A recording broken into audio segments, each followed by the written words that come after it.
ഇന്നൊരു വെറൈറ്റി പിടിച്ചാലോ? നമുക്ക് ചുരക്കയുണ്ട്, പായസം ഉണ്ടാക്കി നോക്കിയല്ല. എപ്പോഴും മെഴുക്കുരുട്ടിയും കാര്യങ്ങളൊക്കെ അല്ലേ. ഇത് നന്നായിട്ട് വൃത്തിയാക്കി ഒന്ന് അരിഞ്ഞെടുക്കാം. നിങ്ങൾക്ക് ഇഷ്ടമുള്ള ഷേപ്പിൽ നിങ്ങൾക്ക് അരിഞ്ഞെടുക്കാം കേട്ടോ. ഉരുളിയിലോട്ട് നെയ്യ് ഒഴിച്ച് ഇതെല്ലാം കൂടി ഒന്ന് വഴറ്റിയെടുക്കാം.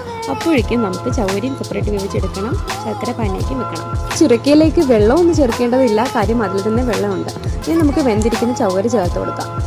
ചവ്വരിയും ഈ ചുരക്കയും എല്ലാം കൂടി ഒന്ന് മിക്സ് ആകുമ്പോഴത്തേക്കും നമുക്ക് ശർക്കര പാനിയാക്കിയത് കൂടി ചേർത്ത് കൊടുത്ത് നന്നായിട്ടൊന്ന് മിക്സ് ചെയ്തെടുക്കാം.